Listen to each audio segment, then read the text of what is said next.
మద్యాన్ని ఎవరైనా ఎక్కువగా అమ్మి సేల్స్ పెంచి ఆ పెంచిన దాని వల్ల డిస్టిలరీలకు లాభాలు పెరిగితే లంచాలు ఇస్తారా, లేక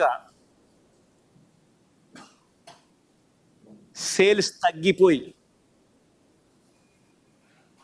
వాళ్ళు తక్కువగా అమ్మి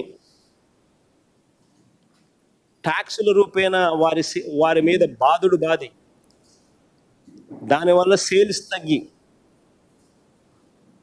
దానివల్ల వాళ్ళకు రావాల్సిన లాభాలు తగ్గి అలా తగ్గితే ఎవరైనా లంచాలు ఇస్తారా? ఒకసారి ఆ టేబుల్ ఒకసారి చూపించము. ఒకసారి ఈ టేబుల్ను ఒక 10 నిమిషాలు అట్టే పెడతాక 5 నిమిషాలు పెడతా. ఒకసారి అందరు చూడండి టేబుల్ను.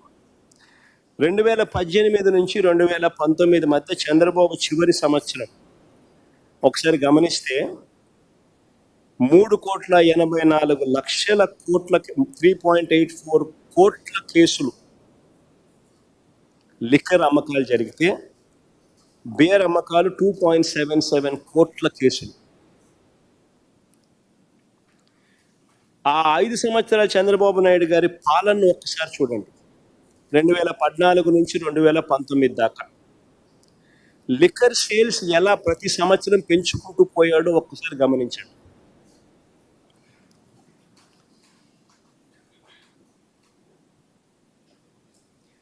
అమ్మకాలు ఇలా పెరగడం వల్ల ఈ లిక్కర్ కంపెనీలకు లాభాలు పెరగడం వల్ల ఈ పెద్ద మనిషికి లంచాలు ఇచ్చే పరిస్థితి ఉత్పన్నమవుతుంది. అదే ఒకసారి 2019 నుంచి 24 చూడండి. ఒకసారి పక్క టేబుల్ మద్యం అమ్మకాలు ఎలా తగ్గాయో ఒకసారి చూడండి. మామూలుగా ప్రతి సంవత్సరం చంద్రబాబు నాయుడు గారి హయాంలో ప్రతి సంవత్సరం ఇంతకు ముందు సంవత్సరం కన్నా 15% పెరుగుతూ పోతూ ఉంటే వైఎస్ఆర్సీపీ హయాంలో ఆయన చివరి సంవత్సరంలో ఉన్న లిక్కర్ కూడా వైఎస్ఆర్సీపీ చివరి సంవత్సరంలో కూడా లేదు.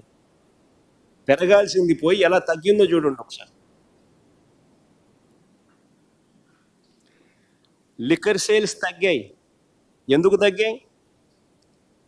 ట్యాక్సులు బాధం. లిక్కర్ కంపెనీలకు లాభాలు ఇవ్వలేదు, లిక్కర్ కంపెనీలకు లాభాలు రాలేదు, గవర్నమెంట్కి ఆదాయం పెరిగింది. లిక్కర్ సేల్స్ ఎందుకు తగ్గాయి? ట్యాక్సులు పెంచి లిక్కర్ సేల్స్ను తగ్గించి తద్వారా లిక్కర్ కంపెనీల డిస్టిలరీలకు సంబంధించిన లాభాలు తగ్గాయి.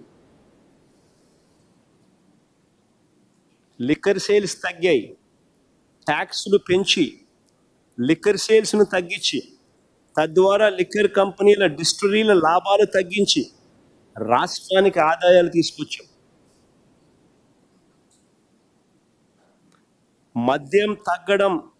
మద్యం తాగించడం తగ్గడం వల్ల ప్రజల ఆరోగ్యం కూడా కాపాడారు. మద్యం తాగడం తగ్గించడం వల్ల ప్రజల ఆరోగ్యానికి కూడా మేలు చేశాం. ఆదాయాలు ఒకసారి చూడండి. ఆదాయాలకు వైపున రాష్ట్ర ఖజానాకు ఆదాయాలు పెరిగాయి. ఒక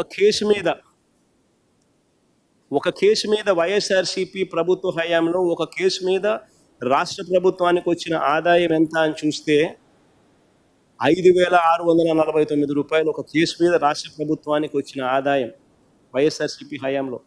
అదే చంద్రబాబు హయాంలో ఒక కేసు మీద రాష్ట్ర ప్రభుత్వానికి వచ్చిన ఆదాయం కేవలం 2,600 రూపాయలు.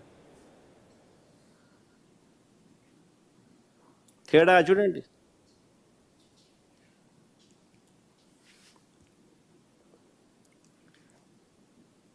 ఇప్పుడు చెప్పండి, డిస్టిలరీలో ఎప్పుడు లాభపడ్డాయి?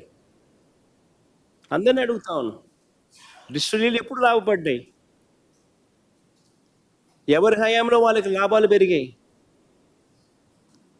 ఎవరికి వాళ్ళు లంచాలు ఇస్తారు? ఆలోచన చేయమని అడుగుతా ఉన్నా అందరినీ కూడా. మద్యం విక్రయాలను ప్రైవేట్ వ్యక్తులకు అప్పగిస్తే లంచాలు ఇస్తారా? ఇది కూడా ఇంకోటి ఆలోచన చేయండి. మద్యం విక్రయాలని ప్రైవేట్ వ్యక్తులకు అప్పగిస్తే లంచాలు ఇస్తారా, లేక ప్రభుత్వం ద్వారా మద్యాన్ని అమ్మే టైమింగ్స్ను నియంత్రిస్తూ పర్మిట్ రూములను రద్దు చేస్తూ 43,000 బెల్ట్ షాపులను మూసేయిస్తూ మద్యం దుకాణాలను 33% తగ్గిస్తూ నిర్ణయాలు తీసుకుంటే లంచాలు ఇస్తారు? ఆలోచన చేయమని అడుగుతా ఉన్నా. ఎవరికి లంచాలు ఇస్తారు?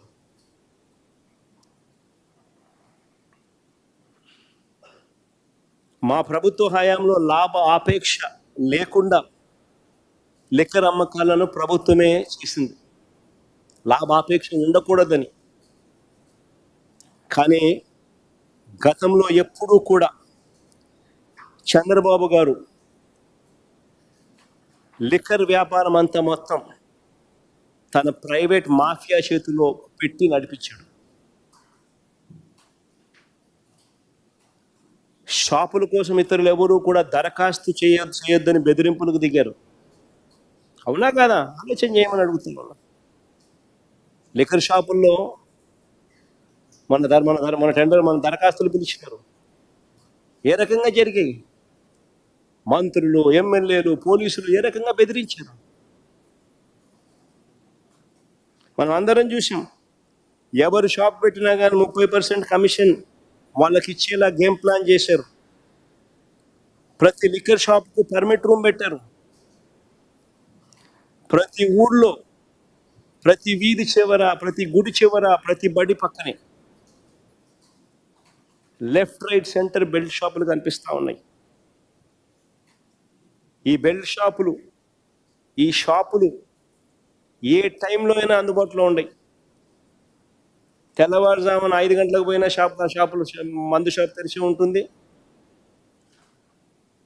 అర్ధరాత్రి 12 దాటిన తర్వాత కూడా మందు షాప్ తెరిచి ఉంటుంది. మందు డోర్ డెలివరీ చేస్తూ ఉన్నారు. బియ్యం డోర్ డెలివరీ చేయడంలా ఆపేసినారు, కానీ మందు డోర్ డెలివరీ చేస్తూ ఉన్నారు.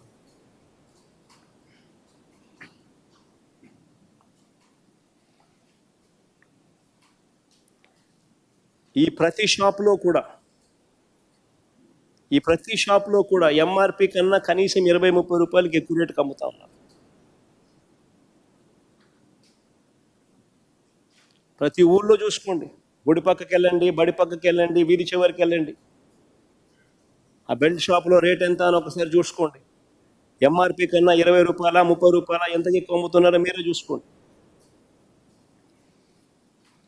ఈ అక్రమాలను దగ్గరుండి పోలీసులే కాపాడుతున్నారు, కాపలా కాస్తున్నారు. అన్అఫీషియల్గా ఆక్షన్ పరుస్తున్నారు.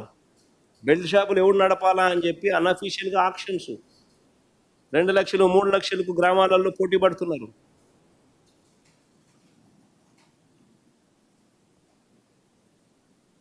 ₹20, ₹30 ఎంఆర్పి కన్నా ఎక్కువ రేటుకి అమ్ముతున్నారు.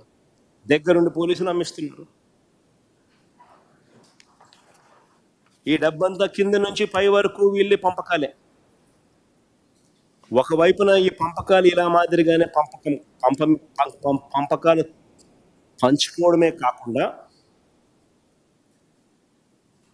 ఏ లిక్కర్ కంపెనీ డిస్టిలరీకి మేలు చేయాలనో వారికి వీరే ప్రైవేట్ లిక్కర్ షాపుల సైన్యంతో వీళ్ళు ఇండెంట్ ప్లేస్ చేస్తారు. అంతా వీళ్ళ చేతుల్లోనే ఉన్నాయి షాపులు, వీళ్ళే ఇండెంట్ ప్లేస్ చేస్తారు. చంద్రబాబు నాయుడు ఏ డిస్టిలరీకి మేలు చేయాలనుకుంటాడో, ఎవరికి మేలు చేయాలనుకుంటాడో వాళ్ళ పేరు మీద వీళ్ళ ప్రైవేట్ సైన్యంతో ఇండెంట్ ప్లేస్ చేస్తారు. అలా వీళ్ళు ఇండెంట్ ప్లేస్ చేస్తే ఆ డిస్టిలరీ వాళ్ళకు ఎక్కువ మద్యం సప్లై చేసే పరిస్థితి వాళ్ళకు ఉంటుంది. ఇలాంటి పరిస్థితులు ఎక్కడైనా